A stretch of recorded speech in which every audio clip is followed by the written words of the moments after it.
présupposer qu'il y aura, que ça sera voté à temps? Moi, je pense que oui. Comme le professeur l'a expliqué, le gouvernement est dans les temps. C'est vrai quand même, c'est... Oui, là, on est dans le planning. Le 20 octobre, donc ça serait déposé, donc le gouvernement est dans le temps. Il reste au Parlement maintenant 2 mois au courant de cette session budgétaire.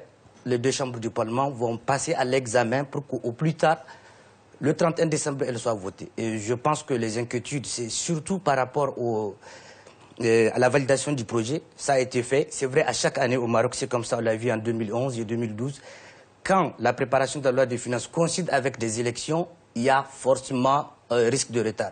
Mais quand même, cette année, ça a été fait. On est le 20 octobre et sera déposé. Donc, je crois qu'il n'y a pas d'inquiétude majeure à la matière. Je pense qu'il faudrait retenir, la loi de finances ne se limite pas uniquement aux dispositions fiscales. Oui. La loi de finances, c'est c'est vraiment voilà. politique Donc, comme vous l'avez budgétaire. si bien rappelé, il y a des recettes, il y a des dépenses, et donc je pense que les discussions, en tout cas les débats, pour avoir assisté au débat au niveau de la commission des finances des 2 chambres, le débat porte essentiellement sur les différents secteurs, puisque le ministre présente la loi de finances, et donc quand vous lisez la note de présentation qui fait quand même plusieurs centaines de pages, donc forcément il y a un débat qui se fait sur un certain nombre de points qui sont des signaux importants, parce que autant peut-être la fiscalité est un signal pour les opérateurs que nous sommes, autant les autres rubriques, aussi bien dépenses budgétaires que recettes, sont aussi des signaux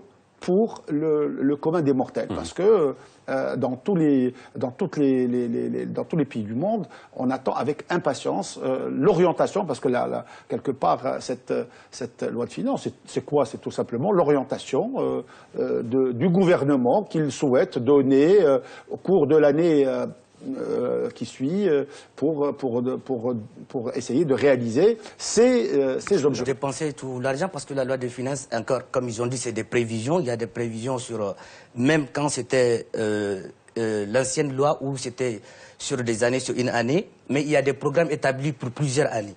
Donc, dans ce cas, forcément, il y a ce qu'on mesure, qu'on appelle le taux d'exécution, qui permet, en fonction de l'autorisation reçue par le gouvernement, puisque en fait c'est ça la loi de finances. C'est pour ça que la loi de finances n'est pas que seulement le budget. Dans la première partie de la loi de finances, il y a des autorisations de dépenses, de nouvelles décisions et tout.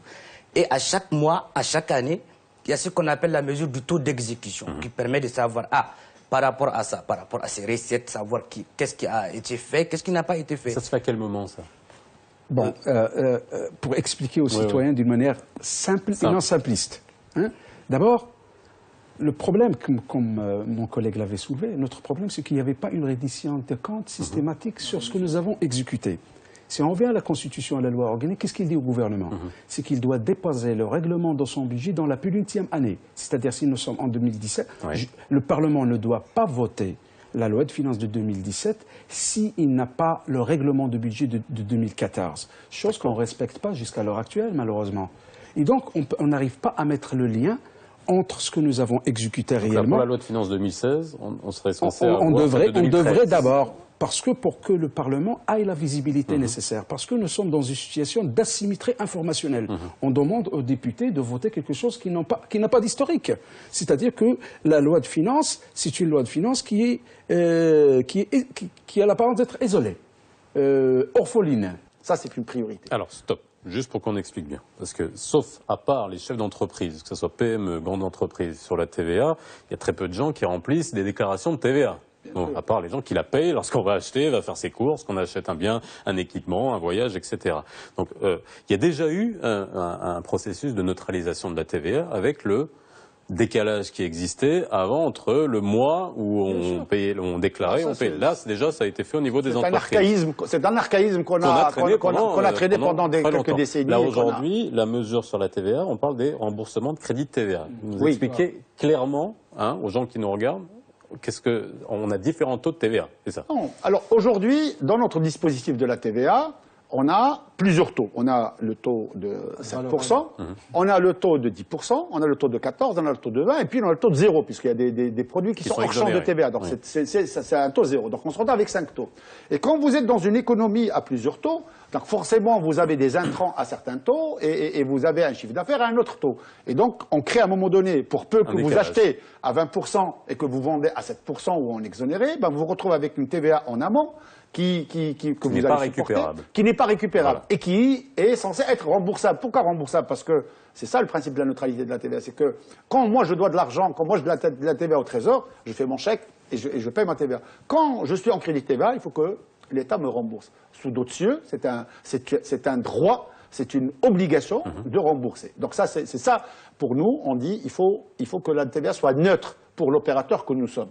Ça, c'est très important. La fiscalité, c'est vrai, c'est important dans la loi de finances, mais il n'y a pas que ça. Par rapport à la fiscalité, c'est vrai.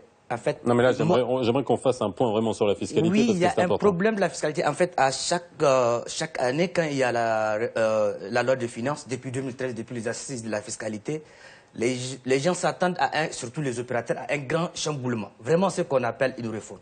Mais je crois qu'il y a la nécessité de faire des réformes, et que ce soit au niveau des politiques, au niveau du gouvernement, au niveau des opérateurs. Le Maroc a traîné des boulets par rapport à son histoire fiscale depuis des années à travers les incitations, puisque tout ce qui a été fait jusque-là depuis des dizaines d'années, mais que maintenant, il y a consensus qu'il faut une réforme fiscale. Mais comment? C'est ça le problème. Alors, qu'est-ce qui doit piloter la réforme? On va dire les choses telles qu'elles sont. On le sait, notre pays, on a des entreprises qui sont structurées, qui sont à peu près transparentes pour vous. On est quand même dans une année, on a quand même 5% de croissance. Et je pense qu'on a une fiscalité des entreprises qui est apparemment anecdotique. Parce qu'au moment où on dit que vous pourriez bénéficier des exonérations si vous investissez, en même temps, on vous dit, si vous investissez en matière... Bon, je vais vous retaxer en matière de taxes professionnelles. Exact. Et donc, la taxe professionnelle aujourd'hui que payent les entreprises, il est établi sur la base de la valeur locative et des immobilisations. Et donc qui augmente tantôt on le dit, bon, vous êtes exonéré de la main gauche et vous êtes retaxé dans la main droite. Et ça, c'est vraiment... On dit, est-ce que vraiment nous avons une fiscalité qui est cohérente et que l'État a la possibilité de gagner l'adhésion du citoyen? Parce qu'on ne peut pas dissocier la fiscalité des valeurs de la société. Il faut socialiser aussi bien les opérateurs que les citoyens, que la fiscalité, comme le dit la Constitution, c'est une contribution aux charges publiques. Notre presse venait payer des impôts, mais il faut qu'en face il y ait quelque chose.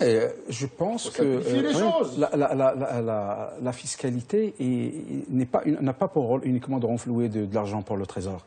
Il a un rôle de redistribution et de créer l'équilibre social. Oui. Ça, c'est très important. C'est souverain, l'impôt. C'est souverain. Oui. L'impôt, c'est l'incarnation de l'État. C'est l'incarnation financière de l'État. Il faut que l'État se respecte pour que pousse les citoyens à se respecter lui-même. Vous avez parlé tout à l'heure de la pression fiscale. Ça, c'est une notion brute. C'est-à-dire qu'il ne faut pas dernier 30% d'écart. Il faut la lier au volume de dépenses que l'État injecte pour financer les besoins collectifs. Dans les pays scandinaves, le taux de pression fiscale atteint 50%. Mais vous avez la gratuité partout. Alors, ça ne veut rien dire d'avoir 20% de taux de prix, et là, on paye. Et donc, je considère que la pression fiscale, c'est une notion brute. Alors maintenant, comme on fait enseigner aux étudiants la notion de homo economicus, c'est-à-dire que le citoyen, en tant que contribuable, il cherche son équilibre. Son équilibre, c'est-à-dire, il dit, bon, il sait si je déclare combien je devrais gagner, et si je ne déclare pas combien je devrais gagner. Et il essaie de faire son calcul théorique, même d'une manière implicite. L'État, il doit s'inscrire dans sa propre logique pour proposer des mesures qui poussent les gens à... Surtout, j'aimerais rappeler le contexte particulier de cette année. C'est une année électorale. 2016 sera une année électorale. Il y a la mise en œuvre de la régionalisation. Et il y a beaucoup de social, il y a beaucoup de fonds à chercher, il y a beaucoup d'argent à dépenser. Justement, parlant de la fiscalité, il va falloir que l'État cherche cet argent. Eh bien, ça sera le dernier mot. Ça a commencé comment, Saad Mouline? Bonsoir. Bonsoir. Donc, la gestion déléguée du service public à des privés, c'est quelque chose qui est ancienne. Parce que l'État a toujours délégué des études, des travaux, mais c'est des délégations sur des opérations relativement courtes. Des délégations sur de longue durée, ça a été beaucoup plus du contrôle de l'exploitation, mais le service public tel qu'on le connaît, il est beaucoup plus ancien en France et quelques pays d'Europe. La Générale des Eaux et la Lyonnaise des Eaux sont les plus anciennes en France, qui se partageaient pratiquement le marché. Et ce qu'il faut voir, c'est qu'en France, jusqu'à la fin du XXe siècle, quoi, avant les années 2000, la moitié des villes et des municipalités françaises étaient en gestion directe. C'est-à-dire que ce sont les collectivités locales qui gèrent leur propreté. Absolument, propreté, eau, assainissement et électricité. Il y en avait qui avaient choisi de faire la gestion déléguée depuis les années 20 ou les années 50, mais ce n'était pas un diktat. Donc il y avait un choix pour les collectivités locales. Ce qui est absolument remarquable, c'est que la gestion déléguée du service de l'eau en particulier, et de l'électricité et de l'assainissement, sont un monopole.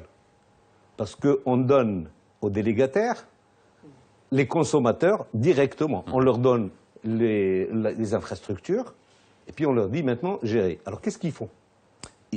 Tout simplement, ils vendent de l'eau et ils facturent.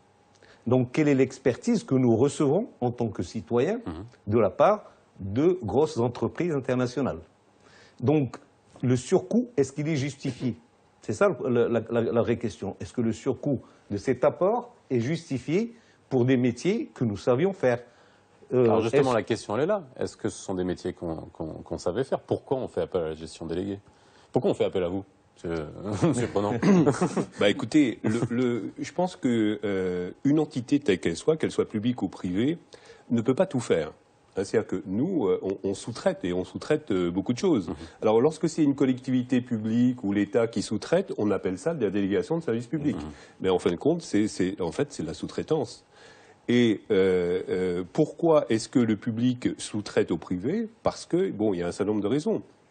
La première raison, c'est que normalement, les sociétés privées ont une expertise, une technique, une technologie à apporter différentes que les communes. Par exemple, pour la propreté, c'est les communes qui en avaient la charge. Et donc, on est mieux armé en termes de know-how, de ressources humaines, etc., que les communes pour faire ce type de métier. La deuxième chose, c'est une capacité d'investissement additionnelle. Notre métier, notre premier métier, c'est d'investir dans la propreté des villes. Okay, donc, en fin de compte, on a des plans d'investissement importants. Une décharge, par exemple, comme Oumaza, sur 20 ans, c'est 350 millions de dirhams d'investissement. Bon. Donc, en fin de compte, c'est une source de financement pour les collectivités locales. Troisièmement, le privé a une souplesse que le public n'a pas. Une souplesse sur les rémunérations, notamment sur la rémunération des cadres.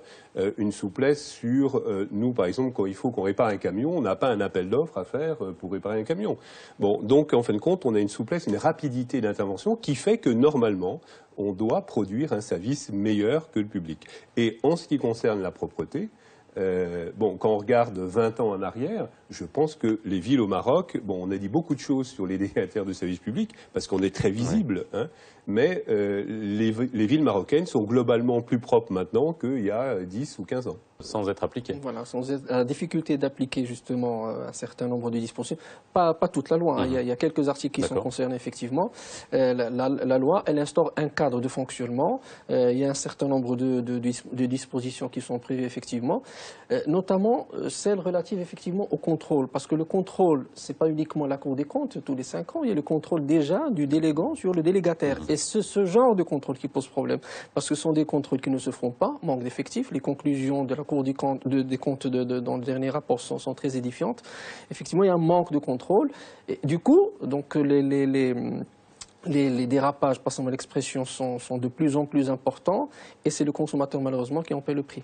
Essayer de calmer le jeu, quoi. Oui, maître Amiba. D'ailleurs, le choix que vous avez de l'émission, c'est le désengagement de l'État. Oui. Le problème qui se pose, c'est que c'est un désengagement, je dirais, à tous les niveaux. Si effectivement les problèmes de ce que vous avez soulevé tout à l'heure est très important, parce que si la commune ne paie pas pour un certain nombre de missions, si la commune ne paie pas, il ne faut pas oublier, quand on parle de délégation, on délègue, ça veut dire on garde, on est maître de la mission. Donc on ne peut pas, je dirais, déléguer et s'affranchir de toute la responsabilité au cas où il y aurait un problème avec le délégataire. Donc il y a effectivement une responsabilité de l'État aussi, peut-être même un problème d'interprétation ou bien de compréhension de ce qu'est la gestion déléguée. On délègue à une entreprise effectivement privée, mais on garde le contrôle de manière à assurer ce service public. Vous avez tout à fait raison tout à l'heure de parler de la notion de service public. Il ne faut pas oublier, parce que le plus important, c'est la continuité et surtout assurer le service public aux usagers, aux citoyens, aux consommateurs de façon générale, de façon à ce qu'ils ne puissent pas être atteints par tout conflit d'ordre juridique peut-être, ou même d'ordre pratique, c'est un problème avec la société délégataire. Donc il faut que l'État prenne le dessus à travers un certain nombre de mesures. 400 millions de dirhams de stationnement, la gestion des parkings, c'est venu d'où? Est-ce que je peux juste revenir à la rapidement. gestion déléguée de façon générale? Il y a deux choses qui sont importantes. C'est un contrat bien fait. Or, avec l'expérience qu'on a, on devrait quand même faire des contrats meilleurs. Dans l'intérêt des deux parties. La deuxième, c'est le contrôle. Il faut que l'autorité délégante fasse un contrôle sérieux, continu, du prestataire, du délégataire. Maintenant, le citoyen, il doit s'en prendre d'abord à l'autorité délégante. C'est l'autorité délégante qui est responsable, qui a délégué. Donc c'est les élus qui sont en charge de répondre aux citoyens et c'est eux qui les représentent. C'est à eux de trouver les solutions avec le délégataire. Bon. Ce n'est pas aux citoyens d'aller trouver Mendy, Reda, Lidec, Pisono ou autre. Il se trouve que pour la collecte, bon... ça, c'est votre avis. C'est mon avis. La responsabilité politique est là. Il faut que les gens assument. Il y a un contrat, il faut le traiter. Ce n'est pas le citoyen qui a fait le contrat. Le citoyen, on lui a imposé cette forme de gestion et on l'a donné pratiquement sous forme de... avec un monopole. Il n'a pas le choix. Il ne va pas dire, moi, je choisis telle entreprise plutôt que telle autre. Un élément très important concernant le contrat. Vous avez parlé effectivement de l'usager, le consommateur de façon générale, qui est impliqué finalement. Toutes les décisions sont destinées à... vous dit il faut qu'il aille voir plutôt les autorités, l'administration, plutôt que les sociétés délégataires. Non, mais justement, parce que la loi parle du contrat unissant le délégant, l'autorité délégante au délégataire, pour des conséquences qui touchent l'usager, qui n'a pas accès au contrat, quand bien même la loi prévoit la publication du contrat au bulletin officiel. Donc ça pose un problème. Donc un contrat bilatéral pour des conséquences, je dirais, qui concernent trois parties. Tiens, voilà, ça pose un problème. Le consommateur aujourd'hui, il n'est pas informé de ce que prévoit le contrat, donc quels sont les recours éventuellement. La procédure d'arbitrage ou de règlement amiable ou de conciliation telle que prévue à l'article 9 de la loi 5405 ne concerne que les parties contractantes, c'est-à-dire le délégant et le délégataire. Donc c'est une procédure qui, j'ai dit quand bien même le contrat ferait l'objet d'une publication. Est-ce que le fait de publier le contrat fait office d'adhésion de la part du consommateur au dit contrat? C'est non. C'est-à-dire que quand je mets ma pièce dans l'horodateur, il y a un contrat tripartite qui se met en place. Bien sûr, je suis soumis aux conditions parce que quand vous payez la redevance à la société délégataire, c'est conformément à ce qui devrait être prévu dans le contrat. Je dis bien au conditionnel. Parce que il y a un contrat, je pense, il y a 2 ou 3 ans que j'avais consulté un contrat dans ce sens, où il était prévu, où le tarif était fixé à 18 dirhams, alors que la société fixait 30-35 dirhams. Donc déjà, ce décalage. Tenant compte du fait que le consommateur n'est pas informé et ne sait pas ce que comporte le contrat, donc on met le tarif qu'on veut. Et ça pose un problème. Puis les recours. Donc si recours il y a, est-ce qu'on passe par la conciliation ou bien on passe directement au tribunal? Dans les deux cas, le consommateur, il est lésé parce que ce recours, très souvent, il concerne le rétablissement, par exemple, de la ligne du service après sa suspension. On parlait tout à l'heure de la suspension du service. Est-ce que c'est une mesure qui trouve une base légale? Je n'ai pas connaissance d'un texte de loi qui permet à la société délégataire de suspendre. Et d'ailleurs, c'est le même principe qui prévaut pour les parkings. Je crois qu'on va faire une petite jonction par rapport à la sanction infligée aux consommateurs. Ou alors c'est directement l'autorité qu'on vient voir si jamais le boulot est mal fait. Non, généralement, les problèmes qu'on rencontre, c'est plutôt avec les communes, c'est les élus, et où, régulièrement, même si jamais nos relations manquent de gouvernance d'une façon générale, mais quand il y a des problèmes, comme c'est un problème, nous, la chance ou notre malchance, je ne sais pas, mais dès qu'on fait un petit truc et on travaille mal, ça se voit tout de suite. Hein, et d'ailleurs, quand on travaille bien, on ne voit plus rien, et puis voilà. Donc, effectivement, c'est plutôt avec les élus. Mais pour nous, la relation avec les usagers, on ne va pas parler de consommateurs, mais avec les usagers est très très importante. Elle est très importante parce que c'est notre raison d'être, c'est-à-dire de satisfaire le citoyen, et deuxièmement parce que au travers de cette relation, lorsque la relation est fluide, lorsqu'il y a une communication, eh bien en fin de compte, il nous aide à mieux travailler. Je vais vous donner un exemple. Lorsque les camions de poubelles ne passent pas à heure fixe pour collecter tel et tel bac, les gens ne savent pas à quelle heure ça passe, et donc toute la journée, tout au long de la journée, ils apportent les déchets auprès du bac, et puis ça s'amoncelle, ok, et c'est tout le monde en subit les conséquences. En fait, lorsque nous, par exemple, on a été les premiers au Maroc à mettre en place les GPS dans nos camions en 2010 pour pouvoir ce qu'on appelle penduler nos tournées, c'est-à-dire passer à des heures à 5 minutes près en fonction de la circulation, mais à des heures fixes sur les points. Et on a communiqué vis-à-vis de la population. On a communiqué nos horaires de passage. Et donc, d'ailleurs, on a dans la société, on a 3 personnes dont c'est le métier, c'est des comédiens, et dont c'est le métier de faire l'animation dans les rues, dans les écoles, sur les souks, etc. Et à partir du moment où on a pendulé nos tournées, et on l'a expliqué aux citoyens, et les citoyens sont venus déposer leurs déchets en fait, à heure fixe. Bon, ça, c'est la communication. Alors, par exemple, il y a d'autres communes comme Alocema, où là, il y a une police municipale et les citoyens ne peuvent sortir les déchets qu'entre 20h et 22h. Et là, c'est plus contraignant. J'ai mis des guillemets tout à l'heure à islam modéré, parce que je pense que les termes sont importants. Beaucoup disent que si on parle d'islam modéré, c'est si on enlevait modéré, ça voudrait dire que l'islam ne le serait pas par définition. Quel regard vous avez par rapport à l'utilisation de ce terme, islam modéré? Sophie Bavard. Alors pour moi, je ne suis pas spécialiste seulement des questions de l'islam, mais plutôt des questions africaines et des dynamiques religieuses.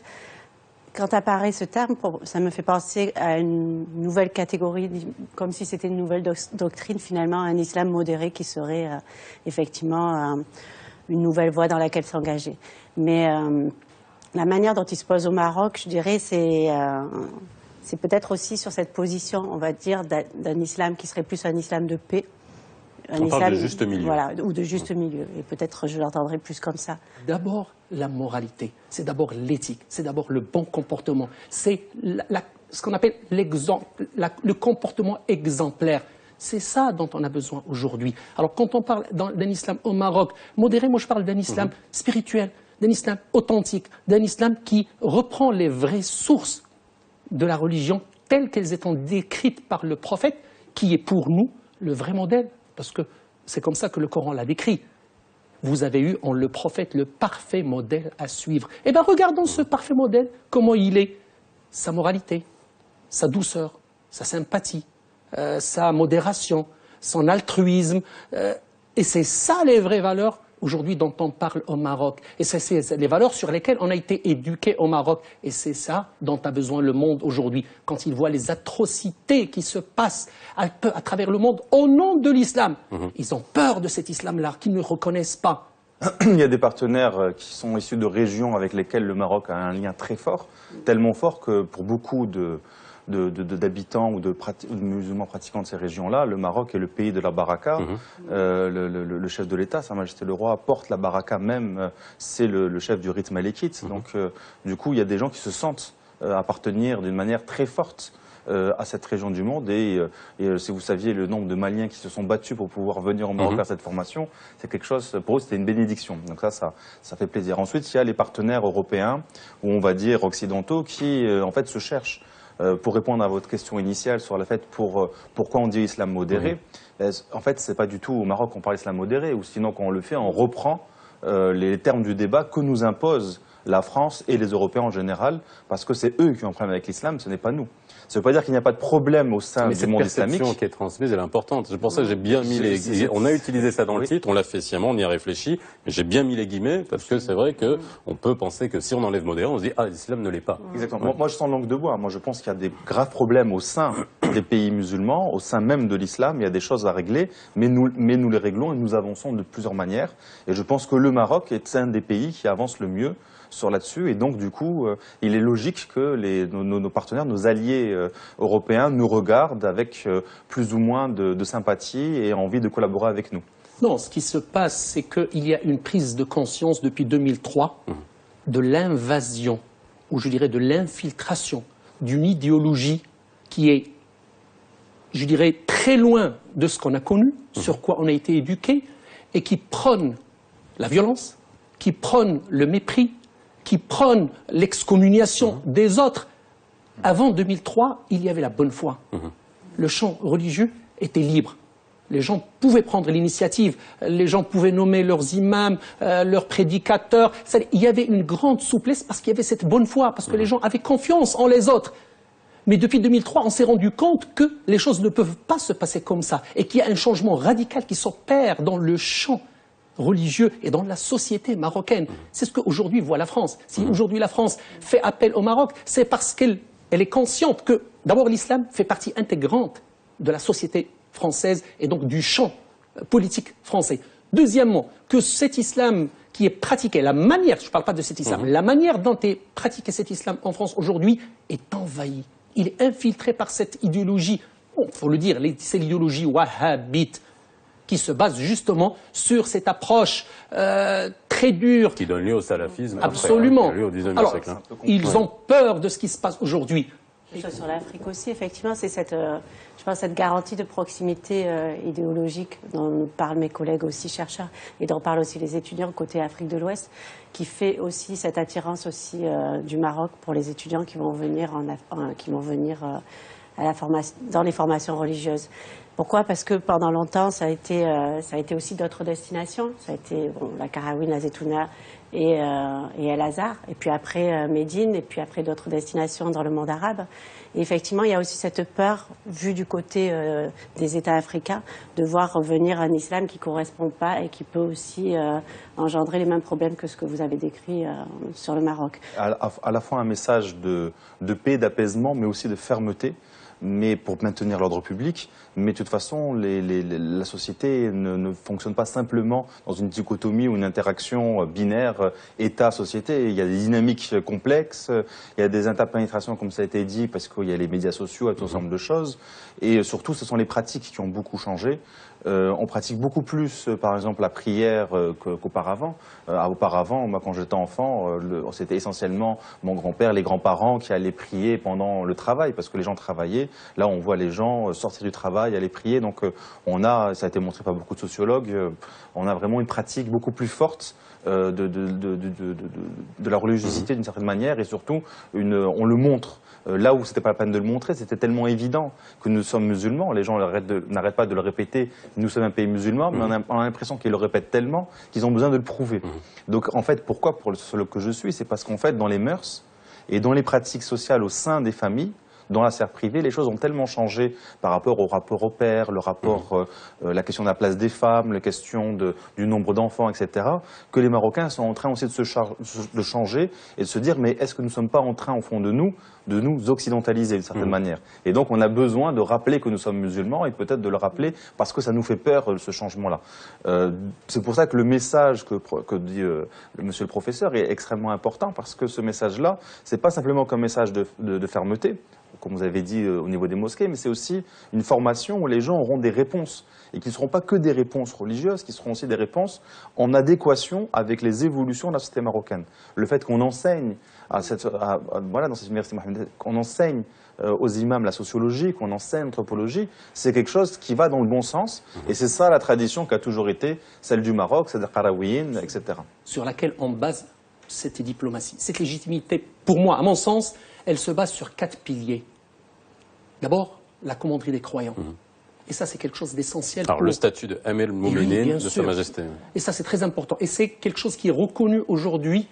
Je parle de l'Afrique par tous les pays africains. J'ai eu l'occasion de partir sur des pays africains. Je rentre dans des maisons, je rentre dans des zaouïas, je rentre dans des lieux où je trouve le portrait de Sa Majesté Mohamed VI accroché, et pas celui du président ou du chef d'État. J'ai entendu moi-même Abdoulaye Wade, quand il était président du Sénégal, en recevant Sa Majesté Mohamed VI à l'aéroport, il lui dit « Majesté, tous les Sénégalais sont heureux de vous recevoir aujourd'hui parce que vous êtes leur émir, moi je ne suis que leur président ». C'est une légitimité. Donc ça, c'est la commanderie des croyants. La deuxième chose, c'est la descendance du prophète. Le Maroc, depuis l'histoire, est connu parce qu'il a reçu énormément de descendants du prophète et qui sont extrêmement respectés, honorés, jouissant d'un égard de la part de tous les musulmans. Parce que ça, c'est quelque chose qui est connu. Et c'était même la demande du prophète, sallallahu alayhi wa sallam, qui est d'ailleurs émise dans le Coran. Je ne vous demande aucune rétribution sur ce que j'ai fait, juste de l'égard à ma descendance. Monsieur Kvibesh, bonjour. Bonsoir plutôt. Bonjour, bonsoir à toutes et à tous. Merci d'être avec nous ce soir dans 60 minutes pour comprendre. Je rappelle que nous sommes en direct. Alors, nous l'avons rappelé dans cette émission, l'accord de formation des imams s'est concrétisé en septembre dernier entre Laurent Fabius et Ahmed Soufek, notre ministre des Habous et des Affaires islamiques, lors de la visite du président François Hollande. Quels sont les termes de cet accord ? Effectivement, je faisais partie de la délégation présidentielle qui a accompagné le président de la République, François Hollande, et j'ai assisté effectivement à la signature de cet accord historique. Cet accord historique, effectivement, il porte sur la formation d'imams français. On parle d'une cinquantaine d'imams qui seraient délégués chaque année de la France. Ils suivront la formation sur le plan théologique parce que, comme vous savez, la formation des imams comporte deux volets. Un volet qui est la formation théologique et c'est ce qui sera suivi par les imams français à l'Institut Mohammed VI à Rabat. Et puis il y a la formation, ce qu'on appelle la formation profane, donc c'est la connaissance de la laïcité, de la connaissance des institutions françaises, de l'histoire des religions. Et cette formation complémentaire, elle sera suivie par ces imams à leur retour en France dans ce qu'on appelle les diplômes universitaires. C'est une formation qui s'étale sur 9 à 12 mois et qui est assurée par une douzaine d'universités aujourd'hui en France, où les valeurs dont sont imprégnés les musulmans d'origine marocaine jouissent d'une grande transparence, d'une grande confiance de la part de l'ensemble de la société française. Et je pense que cet accord qui a été signé le 19 septembre consacre justement cette référence et cette exemplarité du modèle marocain qui a acquis une solide expérience. Vous avez parlé tout à l'heure avec vos invités de la réforme du champ religieux qui a été mise en place par Sa Majesté le roi Mohammed VI depuis 2003. Donc je dirais que le Royaume du Maroc a une certaine avance sur la question. Il est devenu une référence et un modèle pour beaucoup de pays européens, dont notamment la France. C'est vrai que c'est quand même un petit peu paradoxal par moment de se dire, quand on est musulman en France et qu'on est une deuxième ou troisième génération, de revenir se former au Maroc. Il faut quand même de venir se former au Maroc, on va dire pas revenir, puisqu'on n'est même pas né au Maroc. Donc je pense que quand même cette question, elle doit se poser, et je ne suis pas persuadée que la France doit se poser. Que les imams français doivent se poser, à savoir pourquoi, effectivement, ils ne peuvent pas suivre complètement leur formation aussi sur le territoire français. Et bien sûr, c'est important, les relations, les échanges. Je pense que les professeurs doivent circuler, les formations doivent être faites entre plusieurs pays. Mais je pense qu'il ne faut pas qu'il y ait non plus une ascendance trop forte de certains pays aussi sur l'islam en France. Alors ça, c'est mon point de vue aussi personnel. Mais je pense réellement en France, le problème de soi-disant l'islam modéré ou l'islam fanatique ou l'islamisme, ça ne date pas des attentats contre Charlie Hebdo, ça ne date même pas des attentats de 1995 dans les RER. C'est une vieille histoire, et une histoire coloniale et post-coloniale. Donc ce que subissent nos compatriotes ou leurs descendants en France, c'est une histoire, j'ai envie de dire, pratiquement franco-française aujourd'hui, mais qui est aussi une histoire de la France et de ses anciennes colonies, notamment à majorité musulmane. Donc c'est vrai que les choses se recomposent, mais l'enjeu pour le Maroc n'est pas du tout le même enjeu pour la France, même si nous avons affaire aussi à des mouvements extrémistes et à du terrorisme. Pour autant, si on a affaire à la même menace, les enjeux ne sont pas exactement les mêmes, et je pense que c'est important de les séparer, parce que ce n'est pas les mêmes contextes. Pour revenir sur la diplomatie religieuse, moi je suis assez étonné, vous le savez, je suis assez spécialiste des questions de migration, de mondialisation et de transnationalisme. Le Maroc a eu d'abord une diplomatie liée à la migration. Le Maroc a joué cette carte et la joue très bien au niveau international, parce que le fait que nous ayons autant de compatriotes qui vivent et disséminés dans beaucoup de pays, D'ailleurs, le Maroc est un des pays qui a le plus de compatriotes à l'étranger dans autant de pays rapportés au nombre d'habitants, c'est-à-dire sur le territoire national, fait que le Maroc, quelque part, peut avoir une influence, même si on a vu qu'avec la Suède, on n'a pas réussi à faire jouer nos relations avec les Marocains vivant en Suède suffisamment tôt pour prévenir certains problèmes. Mais le Maroc utilise cela. On le corrige très bien, et il vaut mieux le corriger que de ne rien faire. Mais du coup, ça a commencé avec la question des migrants. Et par la suite, on s'est rendu compte qu'il y avait aussi besoin, ces migrants ont un besoin religieux, un besoin de satisfaire des crises existentielles qu'ils peuvent vivre, ou tout simplement de gérer leur culte de manière simple, etc. Et du coup, le Maroc a aussi une action vis-à-vis de ça depuis longtemps. Donc d'une certaine manière, on a une expertise qui est maintenant reconnue.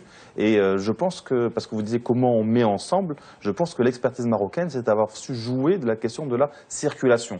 Alors le terme qu'on utilise beaucoup, c'est la confluence. Maroc, terre de confluence, terre d'échange. Mais le Maroc sait jouer de la circulation, il sait jouer avec des compatriotes un peu partout. Il sait jouer avec ça, il le fait très bien et j'espère qu'il continuera à le faire encore mieux. Peut-être grâce à des compatriotes qui sont intégrés. Quoi qu'on en dise, obligatoirement. On avait eu ce débat, ça altère la légitimité. Je dirais clairement, conservateur ne veut pas dire fanatico-extrémiste, ne veut pas dire basculer dans la violence ou dans la tuerie ou dans le sanguinaire. Aujourd'hui, le Maroc a décidé de jouer la carte de la démocratie, de la liberté. Chacun est libre de faire ce qu'il veut tant qu'il ne déborde pas sur la liberté des autres, tant qu'il n'adopte pas une approche fanatique, violente, extrémiste. Il faut respecter. Et d'ailleurs, au Maroc, on peut circuler, on voit des gens avec un foulard comme on voit des gens avec des jupes courtes. Chacun est libre de faire ce qu'il veut tant qu'il ne dérange pas l'autre. Bien sûr, l'État est là pour veiller à ce que ça ne bascule pas, à ce que ça ne s'extrémise pas, à ce que ça ne s'aggrave pas. Il y a des garde-fous, mais entre ces garde-fous, il y a quand même de la liberté. En gros, il y a les mosquées, mais il n'y a pas que les mosquées. Je veux dire, toute la pensée n'est pas disséminée seulement à travers les mosquées. Mais non, justement. Et même si maintenant au Maroc c'est réglé, n'importe qui peut faire une fatwa. Ça n'aura aucun impact s'il la crie dans sa grotte lointaine. Le problème, c'est qu'avec les médias sociaux, on peut s'en emparer. Et qu'il y a beaucoup, si ce n'est d'ennemis, mais en tout cas de gens qui n'apprécient pas forcément ce que nous sommes et qui vont relayer cette information et ça fait le buzz et on va dire que la tomate n'est pas bonne à manger parce qu'elle serait le symbole des chrétiens, puis on va dire qu'on peut utiliser tel ou tel ustensile pour faire je ne sais quoi. Enfin, vous voyez, il y a des gens qui font n'importe quoi tout le temps. Et Internet se fait le relais de ces fatwas. Donc c'est pour ça que je disais qu'il faut être des Superman parce que c'est pas facile. Et on attend beaucoup d'eux.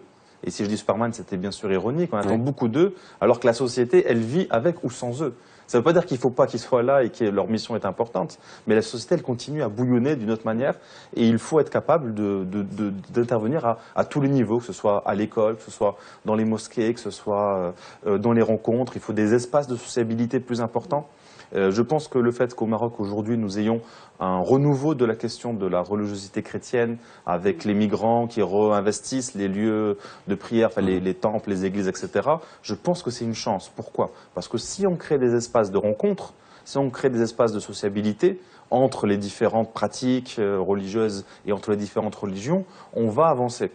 Si on ne compte que sur l'imam et la mosquée, Internet et les séries télévisées concurrencent aussi. Justement, Internet, les médias, on va dire, j'utilise ce terme, dans la dissémination du message, est-ce qu'il faut qu'on soit outillé pour lutter contre le radicalisme, finalement, il faut lutter avec les mêmes armes. On en parlait avant l'émission, on en a parlé sur ce plateau, les moyens qui sont utilisés, notamment par l'organisation de l'État islamique, par Daesh, avec les films qui sont faits d'une manière incroyable, de manière très professionnelle. Est-ce qu'on a les moyens de contrer ce genre de choses? Sur la scène religieuse, concrètement, je dirais, c'est pas simple ce ne sera pas simplement ces gens qui seront formés, mais effectivement, je pense qu'ils peuvent être déjà des bons relais dans les sociétés desquelles ils viennent et dans lesquelles ils arrivent.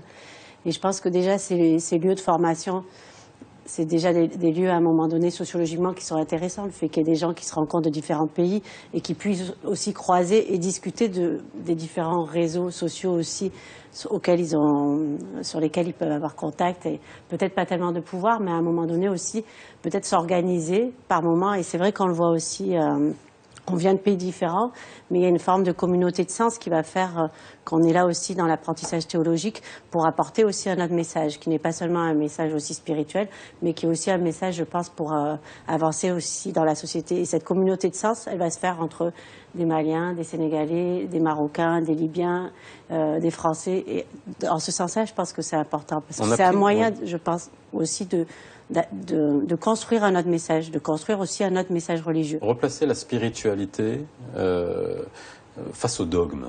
Est-ce qu'aujourd'hui, c'est quelque chose qui est enfin, rééquilibré, hein? Est-ce que c'est aussi une mission d'un institut comme celui-là? Moi, je ne parle pas de placer la spiritualité face au dogme, mais spiritualiser les dogmes. Et c'est ce qu'a fait l'imam Abu Hamid al-Ghazali dans son livre Ihya Ulum-Din, la revivification des sciences de la religion. Il a spiritualisé les dogmes, leur donner justement cette profondeur, cet aspect éthique, cet aspect spirituel. C'est ça ce qu'on veut aujourd'hui. Et c'est ça la religion telle qu'elle a été pratiquée par le prophète sallallahu alayhi wa sallam, qui est notre modèle, et telle qu'elle a été reprise par ses compagnons. C'est une expérience qui a donné. La femme a un rôle prépondérant dans la société, dans la cellule familiale, et elle doit jouer son rôle pleinement si on veut vraiment qu'on avance. Il y a un grand savant à qui on a posé la question à propos de la femme. Il a dit « La femme représente la moitié de la société. Et elle fait au monde l'autre moitié, donc c'est un monde entier. » Et ça sera le mot de la fin. Comment a été fait ce rapport? Déjà la méthodologie, comment est-ce qu'on arrive à des constats de ce type et donner des recommandations de ce type? Merci beaucoup. D'abord, je voudrais souligner que ce n'est pas le rapport de Rabia al-Nasrallah, c'est le rapport du CNDH. Il y a une supervision scientifique du rapport avec la participation de plusieurs membres et compétences du CNDH par rapport à des parties bien spécifiques, etc. Donc, ce rapport a fait l'objet d'une validation le 3 juillet dans la dernière plénière du CNDH par les membres, par le corps global des membres du CNDH le 3 juillet dernier. Donc, c'est le rapport du CNDH. Deuxième remarque que je voulais faire, c'est je trouve que votre reportage est très bien fait parce qu'il montre un peu, disons, le fait que ce rapport touche à presque tous les droits. Hein, qui sont cités dans la Constitution et dans les conventions internationales pertinentes, c'est-à-dire les droits civils et politiques, les droits sociaux économiques et plus particulièrement il va focaliser, et si j'ai le temps, je voudrais revenir sur cette idée, il va focaliser sur la dernière partie, je crois que c'est une nouveauté, sur certaines catégories de femmes qu'on a appelées les femmes subalternes ou les femmes sans voix. C'est-à-dire c'est les femmes qui se trouvent dans une situation d'intersection des discriminations. Donc plusieurs discriminations à la fois font qu'elles se trouvent dans des situations vraiment de vulnérabilité sociale et économique extrême. Donc, et avec une analyse de l'impact des politiques, des orientations politiques, des politiques publiques durant ces dernières années, particulièrement sur certaines catégories de femmes. Donc, c'est un rapport qui se veut très proche, disons, de la réalité quotidienne des hommes et des femmes au Maroc, parce que c'est toutes les statistiques et les analyses touchent aux hommes et aux femmes. Il y a une comparaison. On ne prend pas les femmes d'une manière dissociée de leur contexte, etc. et montre comment donc les choses ont évolué depuis 20 ans. C'est un rapport qui se base essentiellement sur les résultats du RGPH, du recensement général de la population d'habitat de 2004. Malheureusement, ce rapport est sorti début septembre et on n'avait pas encore les résultats du recensement général de 2014 qui sont accablants. Et je peux le dire par rapport à certains indicateurs, par exemple l'activité des femmes qui a encore reculé depuis, on va revenir depuis 2004. Point par point sur les points les plus je termine pour dire que c'est un rapport qui a donc qui a essayé d'analyser la situation des droits économiques, sociaux, politiques, etc. Et essayer, disons, de faire la différence, disons, du point de vue de positionnement ou de l'appartenance sociale, parce que les femmes ne sont pas une catégorie homogène. Quelle suite il va donner à l'ensemble des recommandations de ce rapport? Moi, je répète que le CNDH est tout à fait dans son rôle. Le CNDH est une institution nationale des droits de l'homme et son rôle est de soulever les questions de droits humains et de faire des propositions. Vous savez, sur tout ce bruit qui a entouré le rapport depuis sa parution, il y a une personne lambda qui n'a ni autorité ni légitimité à à mes yeux, qui a dit que le président du CNDH et les membres doivent être jugés et que le CNDH doit être dissous. Moi, je dis tout le contraire. Le CNDH aurait dû être dissous s'il n'a pas fait ce rapport. Non, je ne vais pas le nommer parce que franchement, pour moi, c'est quelqu'un qui n'a ni autorité ni légitimité. Donc, bon, il a écrit ça, ça a été repris essentiellement par les réseaux sociaux. On sait aujourd'hui le rôle que jouent les réseaux sociaux, et c'est pour ça que j'ai dit cette émission est importante pour expliquer que le rapport, il parle de tout, il dresse un constat, et là je reviens au constat. Alors, et je suis désolée de dire que... Ouais, non, justement sur le constat, je suis désolée de dire qu'il y a pire que le retard. Rabia parlait de retard dans la mise en œuvre de certaines réformes, qu'elles soient d'ordre économique, social, juridique, la mise en œuvre de la Constitution, de l'article 19, la création de l'autorité pour la parité, la lutte contre les discriminations, etc. Il y a plus que le retard, il y a des retours sur des acquis. C'est ça qui est très inquiétant. Par exemple. Par exemple, moi, je vais prendre l'exemple de l'éducation. Sur les résultats du recensement, les premiers résultats du recensement de 2014, l'éducation des filles en milieu rural ne fait que régresser, surtout de la tranche d'âge des 12-16 ans. Mais c'est quand même impensable. Le mariage des mineurs augmente tous les jours. La polygamie, en contournant la loi, augmente tous les jours. C'est pas du tout... Je ne veux pas dire ça pour faire peur, mais les chiffres sont là. Les mariages des mineurs, c'est le travail domestique des petites filles, alors que nous avons une législation... Revenir un petit peu en arrière, par rapport au CNDH, c'est une institution constitutionnelle et son nom antérieur, c'était le Conseil consultatif. Donc il a fait un rapport, il a fait un diagnostic et il a émis des recommandations pour remédier à la situation. On a bien compris, il est dans son rôle. Et c'est dans son rôle le plus fondamental. On est d'accord avec ça, c'est acté. Bon. Deuxième chose, vous avez cité l'article 19 qui parle de l'égalité, quasi totale entre les hommes et les femmes, mais sous une réserve dans le respect des lois et des constantes du royaume. Qu'est-ce que cela signifie? Cela signifie que ces lois et ces constantes sont supérieures à la Constitution. Elles sont supraconstitutionnelles, antéconstitutionnelles, et elles s'apprêtent justement cette volonté d'égalité et de parité.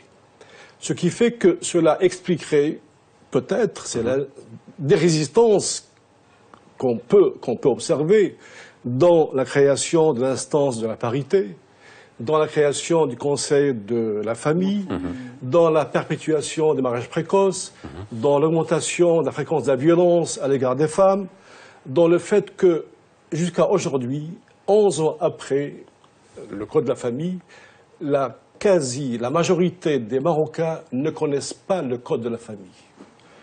Il y a même des gens de loi qui induisent les gens en erreur.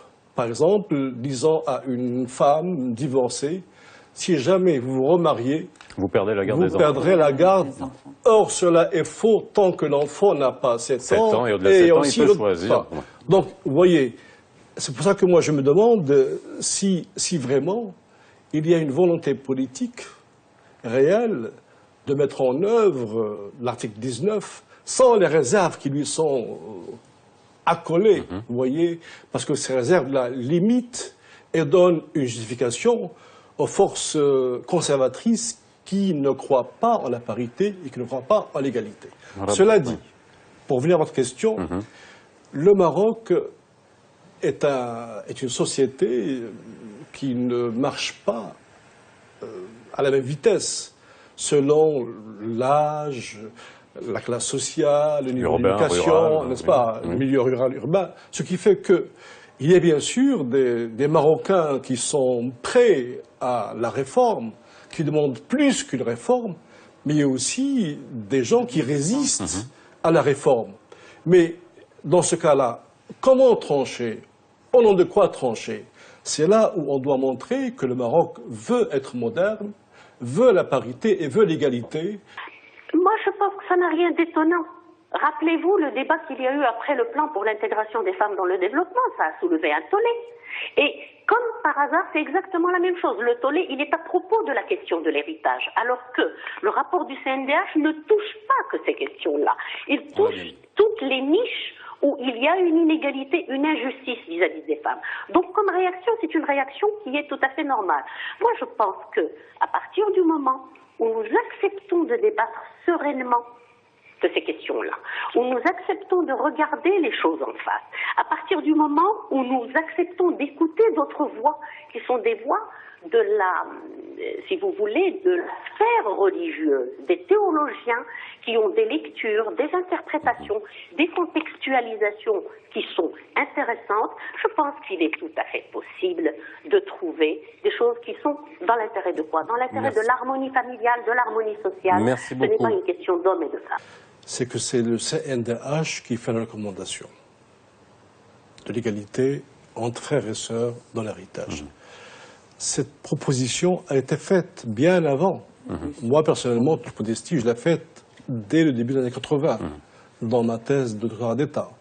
Et j'ai trouvé une fatwa d'Ibn Ardoun pour dire que la moitié de la fortune du mari doit être donnée à la femme, dès le départ. Et j'ai dit que l'ijtihad, pas d'ijtihad en présence d'un texte, n'est qu'une règle des fondements de la loi qu'on peut revoir et qu'on doit revoir. Et du coup, pourquoi maintenant on refuse? Parce que c'est le CNDH et on lui oppose le fait que c'est un texte catégorique. Ayatun muhkama, c'est-à-dire un texte qu'on ne peut pas interpréter, qui ne comporte qu'un seul sens. Déjà là, on peut discuter. Yusikum. Ça veut dire Dieu vous recommande, il ne vous impose pas. Déjà là, on peut. Bon. Ensuite, on peut dire pour le mâle, la part de 2 femelles, ça c'est la ayah sur le verset, dans des conditions sociales et historiques précises. Quand la femme... Non, c'est très important. D'accord, mais vous savez, fondamental. Je souhaiterais ne pas aller dans ce débat, parce qu'on n'est pas un débat là-dessus, parce que c'est un débat théologique sur lequel il faudrait qu'en face on ait des... Voilà, on soit outillé pour ça. Mais justement pour dire qu'il y a lieu de faire de l'ijtihad, même en face de textes dits catégoriques. Qui a le droit de dire que tel texte est catégorique? Sur quelle base? C'est ça la question. Alors ailleurs, on prend le cas de la Tunisie. Ma question est la suivante, justement, lorsqu'on parle de mobiliser de l'eau, est-ce qu'il y a aujourd'hui beaucoup de déperdition de l'eau, des précipitations? C'est-à-dire que quand il pleut, est-ce qu'on a une idée de ce qu'on capte finalement par rapport à ce qui tombe du ciel? Alors, les chiffres, c'est on a à peu près 200 milliards de mètres cubes qui tombent par an, hein, grosso modo. 140. Les éclos du Maroc viennent du ciel. Et ce qui est, voilà, ce qui est mobilisable, c'est-à-dire ce qui est stockable pour un usage décalé dans le temps, c'est ce qui apparaît au niveau des capacités de stockage de ces différents barrages. Alors, il y a un stock qui est un peu particulier, c'est les ressources souterraines. Les nappes phréatiques, parce que quand l'eau tombe, une partie de cette eau ruisselle vers les oueds et ruisselle vers les fleuves, et une autre partie s'infiltre et réalimente les nappes phréatiques. On dispose de réservoirs qui sont relativement importants, les réservoirs faits par l'homme, les barrages, et les réservoirs souterrains faits par la nature, qui contribuent à répondre à la demande globale. Donc voilà. Alors, c'est sûr que l'effort qui a été fait, c'est un effort surtout de mobilisation de la ressource à travers des grands barrages et des barrages. Ça a été l'action principale. Sur l'action qu'on a sur les ressources souterraines, c'est plus compliqué. Les résultats sont plus compliqués. Je pense ça c'est un des points clés de la stratégie. Faire sur cette question-là, juste pour. C'est-à-dire nous avons des précipitations, le volume pluviométrique de 140, 22. Est-ce qu'on est bon en captation? On est à 2 tiers à peu près. Il y a des écoulements, ce qui tombe. Il y a une partie qui s'évapotranspire, c'est naturel. Il y a une partie qui s'infiltre et qui est stockée et qui est utilisée par les pompages. Par les plantes. Et 18 milliards, c'est le ruissellement de surface. À peu près, on maîtrise les 2/3. Il reste encore un tiers qui échappe à la maîtrise. Je pense que pour parler de déperdition, il vaut mieux parler de gaspillage aussi. Il faut pointer du doigt également un élément important. Moi, je trouve que le pire des gaspillages, c'est d'utiliser l'eau une fois et de la rejeter dans la nature lorsqu'elle est polluée en plus. Parce que d'abord, elle a un impact sur l'environnement.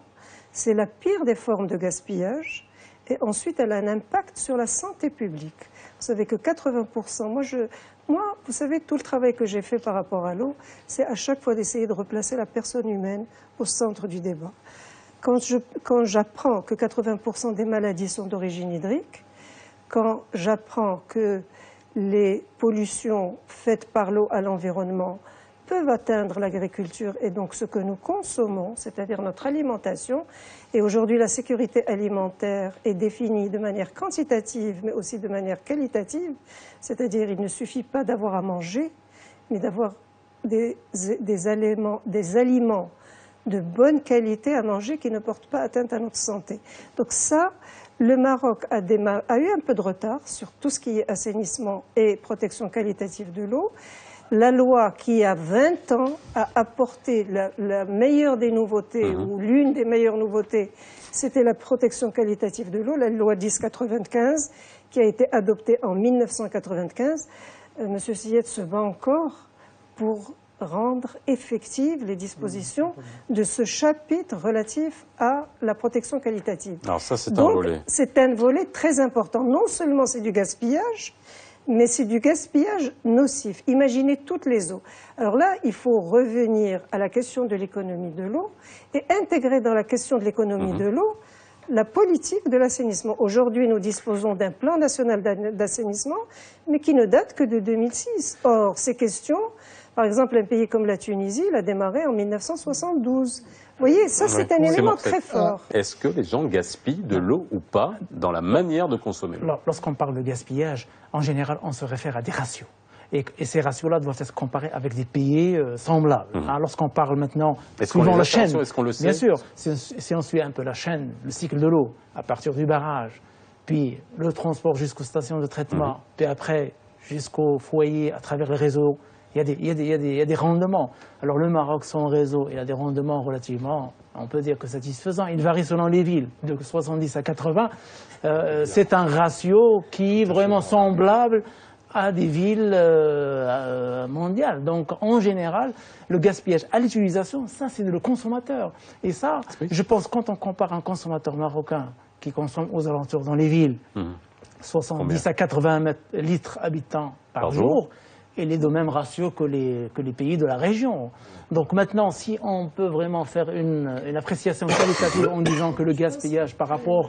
Mais lorsqu'on parle de gaspillage, il faut qu'on par rapport à ce qui se fait, la question de procédure d'élaboration. D'abord, le plan national, il s'agit d'un projet. Maintenant, on est en train de travailler sur un projet et ça ne sera définitif que lorsqu'il se présentera au Conseil supérieur de l'eau pour qu'il soit examiné. Mais les procédures de son élaboration, vous savez mieux que moi, Madame Tazi, vous êtes juriste, que la loi précise de manière très détaillée la démarche qu'il faut suivre pour l'élaboration de ce document qui devrait être la référence pour les années à venir en matière de politique de l'eau au Maroc. Il a été élaboré en étroite concertation avec l'ensemble des acteurs dans un cadre précisé par la loi. Bon, Madame Tazi, vous permettez, je termine. Mais moi, je parle donc, chose. il a été élaboré en parfaite concertation et en respect de la loi 1095 qui a donné les démarches. Maintenant, le contenu, vraiment, c'est un document qui construit sur 3 grands piliers, à savoir la gestion de la demande. Et quand on parle de la gestion de la demande, ça englobe tout ce qui est lutte contre le gaspillage, l'économie d'eau à l'usage pour les différents secteurs, y compris le secteur agricole, qui est le plus grand consommateur, où la consommation avoisine les 85%. c'est une bonne chose. 85% de l'eau est consommée par l'agriculture. Est consommée par l'agriculture, ce qui est une bonne chose. On parle de l'eau bleue, de l'eau bleue, pas l'eau verte. L'eau bleue, c'est l'eau qui coule sur les rivières. Parce que l'agriculture, il consomme aussi l'eau directement à partir de la pluie. Donc 85%, ce qui place le Maroc parmi quand même un pays à grande production agricole.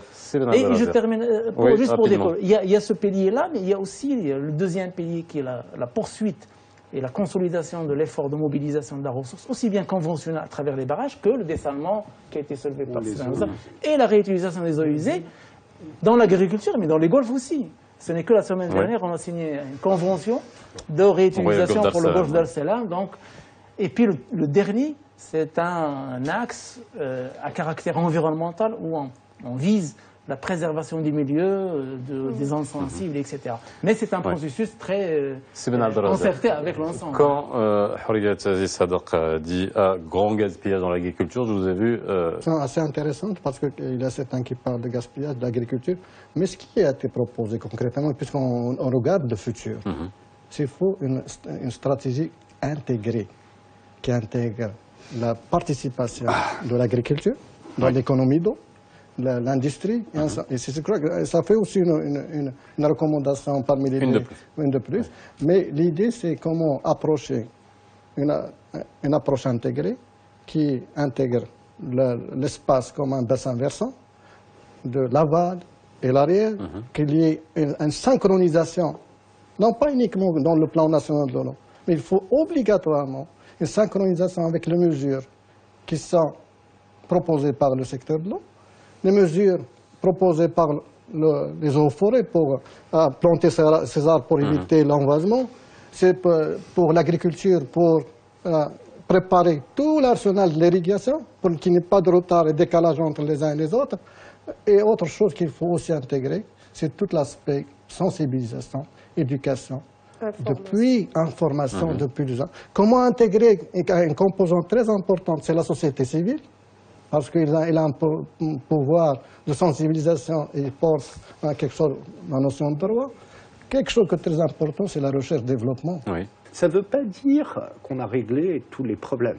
Ça veut dire simplement que la question de l'eau agricole est une question fondamentale par rapport à ces équilibres-là. Je veux dire, il n'y a pas Alors, c'est une question fondamentale et qui est peut-être traitée de manière un petit peu trop limitative. Alors, je vais donner un exemple ou deux pour illustrer ça. Je permettais de... Il veut parler, mais je veux au moins donner mon exemple. On a un projet qui s'appelle le Projet national d'économie d'eau d'irrigation dans les périmètres, qui est un projet très important pour essayer de généraliser l'irrigation localisée en lieu et place de l'irrigation gravitaire, qui est jugée comme étant plus consommatrice en eau que l'irrigation localisée. C'est pas sûr qu'on obtienne les effets escomptés de cette application, de cette technique, simplement parce que souvent le passage en micro-irrigation se traduit par une intensification accrue de l'usage de l'eau, une capacité d'en tirer un meilleur profit et au bout du compte, vous n'êtes pas en situation nécessairement d'économie d'eau. Vous êtes en meilleure valorisation, vous êtes en meilleur usage. Tout est fondamental depuis le début. C'est vrai. Non, mais celle-là, elle est fondamentale. Je pense que c'est important pour les téléspectateurs qu'ils comprennent qui fait quoi, quels sont les acteurs de l'eau. Parce que souvent, quand on discute avec des gens qui ne sont pas du milieu, ils ont l'impression qu'il n'y a que le ministère de l'eau qui est chargé de l'eau. C'est vrai, hein? Alors il faut savoir que déjà le ministère de l'Intérieur a un rôle très important parce qu'il a en son sein deux directions, direction de l'assainissement et la direction des régies et services concédés. Les régies et services concédés, c'est toute la production et la gestion de l'eau urbaine. C'est important. Il a aussi la tutelle des collectivités locales. Les collectivités locales ont des pouvoirs très importants. Il y a bien sûr votre ministère, mais tous les ministères, à quelque part, ont à gérer cette question de l'eau parce que c'est une question transversale, y compris le secteur privé. Donc il y a le secteur public, le secteur privé Alors, qui aujourd'hui dans le est secteur interpellé. privé, je prends l'exemple voilà. d'un partenariat public-privé pour une unité de dessalement, justement à Agadir. Il faut que je parle du dessalement parce que j'ai vraiment... Pour le dessalement. Mais la question de Mme Serrier, le secteur de l'eau, le secteur de l'eau. Ce que je suis en train d'expliquer est quelque chose de fondamental que les gens comprennent. Tant qu'on n'a pas organisé la mise en cohérence et la synergie nécessaire et la bonne participation. On a pris acte, on a bien compris, le message est passé. Partout dans le monde, le secteur de l'eau ne peut pas être géré par une ou plusieurs. Donc il y a plusieurs intervenants. La clé de la réussite, c'est dans la mise en cohérence et dans la coordination entre. Alors maintenant, j'ai beaucoup de questions sur le dessalement. Je vous dis un tweet, vous pouvez réagir. 97% des réserves mondiales d'eau proviennent des océans. Ne faut-il pas encourager les ingénieurs à travailler dans le dessalement? Voilà. Le dessalement au Maroc, il faut dire qu'on est relativement timide, ça reste encore timide et limité. 1% de l'eau potable consommée provient de dessalement. Juste un chiffre pour 1% où 1% de l'eau potable consommée au Maroc. Au Maroc, 1%. C'est 0,48 dans le monde. Je termine quand vous voulez. Rapidement, s'il vous plaît. Maintenant, à l'avenir, les choses vont changer. Il y a des projets qui sont déjà dans le pipe pour Agadir, même pour l'irrigation, pour Ch'touka. On va passer à une vitesse supérieure parce que nous avons une cote de 3500 km² et nous avons un développement, une littoralisation de notre population. La population va se concentrer sur le littoral et les provinces... Je termine, Et donc, certaines villes côtières, avec le développement, nous serons dans l'obligation de sécuriser par le recours au dessalement.